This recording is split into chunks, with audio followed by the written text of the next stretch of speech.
Šiandien norėčiau pakalbėti apie santykių problemas ir apie porų konsultavimą, apie tai, ko žmonės dažniausiai tikisi ir kokį rezultatą gauna.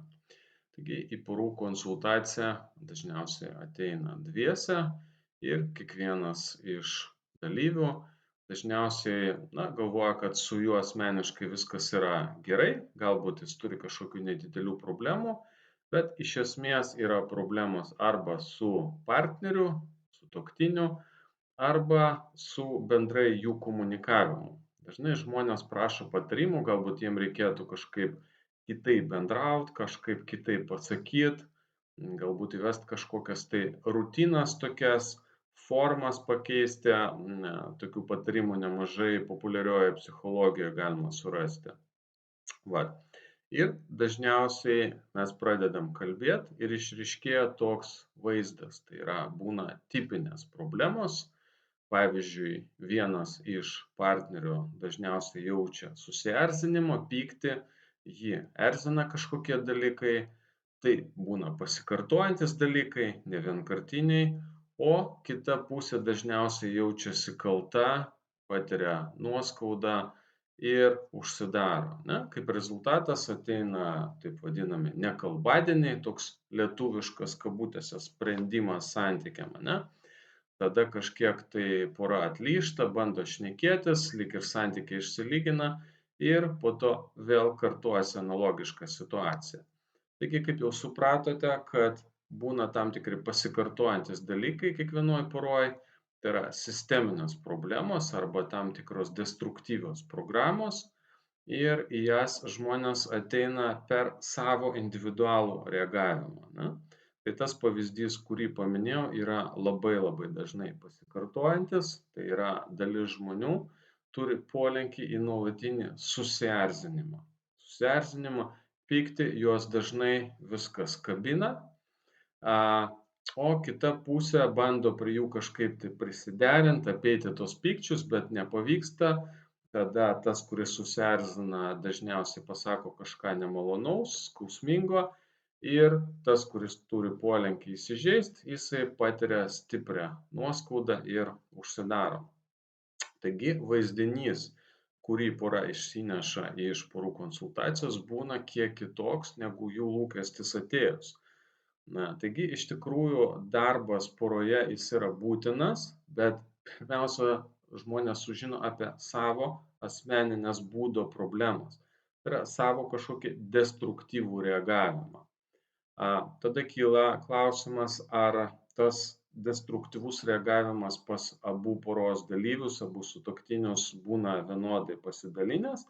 Ne visuomet, kartais būna, kad pas vieną iš poros dalyvių tų problemų būna daugiau, pas kitą mažiau, bet dažniausiai po pirmos didelės porų konsultacijos aš rekomenduoju dirbti individualiai ir mes kalbamės apie kiekvieno iš dalyvių problemas, apie tai, į ką reikėtų atkreipt dėmesį, su kokiom savo būdo savybėm terapiškai dirbt. Ir tiktais po to jau padirbėjus, ne anksčiau kaip po 2 mėnesių, pasirodyti vėl pakartotinai konsultacijai, ne. Žmonės dažnai ateina iš karto tikėdamiesi kažkokios sesijos, ane, porų terapijos, ane. Ir mano praktikoje dažniausiai tai būna retai, nes, kaip minėjau, individualios būdo problemos nulemia, reiškia, santykių problemas, todėl vien susitikinėt kartu, nesprendžiant individualių problemų, yra gan mažai rezultatyvus dalykas. Pratęsiant tai, kas tik ką buvo pasakyta, žmonės konsultacijoje dalyvaujanti pora sužino, kad dažniausiai pora yra ta vieta, kur mes labiausiai treniruojam savo asmenines būdo savybes, tai yra susiduriam su kažkokiom savo problemom būtent poroj. Ir būtent todėl dažniausiai mes pritraukiam, jeigu suprantat tą žodį, tokį partnerį, tokį sutuoktinį, kuris padeda mums galbūt skausmingai patirti tam tikras savo būdo savybes, ane. Mano minėtam pavyzdy, pavyzdžiui, tas žmogus, kuris linkęs į kaltę ir į nuoskaudą, jisai turi progos gan dažnai patirti šitas emocijas, jos kelia diskomfortą. Aišku, visada yra galimybė pabėgt, išvengti tos patirties. Ką sakau kiekvienai porai apie tai, kad realiai tas pabėgimas tai yra tas pats, kaip pabėgti iš antros klasės pamokų. Vis tiek antros klasės kursą reikės kažkada pabaigt. Taigi, jeigu mes pabėgam, išvengiam tam tikrų probleminių, kaip mum atrodo, santykių, po kurio laiko mes sutinkam dar kitą žmogų ir kas įvyksta, mes vėl kartojam tuos pačius scenarijus, tik dažniausiai sustiprinta forma. Tai yra tas žmogus, kuris turi polinkį į kaltę ir nuoskaudą, tikėtina pradžioj santykiai klostysis gražiai, o vėliau viskas įvyks va taip. Svarbu pakalbėti apie tai, kas vyksta, jeigu vienas iš poros dalyvių mato prasmę būtent šituose pasikeitimuose, tai yra terapiškai dirba su savim, mokosi išjausti, įsisąmonint savo destruktyves reakcijas, po truputėlį laisvėja nuo jų. O kitas, pavyzdžiui, partneris ar sutuoktinis, jisai nemato tame prasmės ir realiai situacija, jo situacija asmeninė nesikeičia. Tuomet iš tikrųjų palaipsniui atsiranda vis didesnis atotrūkis. Tas atotrūkis, jisai būtent yra emocinio reagavimo lygmeny, vibracijose, kaip mes mėgstam sakyti. Ir ilgainiui tokia pora rizikuoja prarasti tam tikrą ryšį.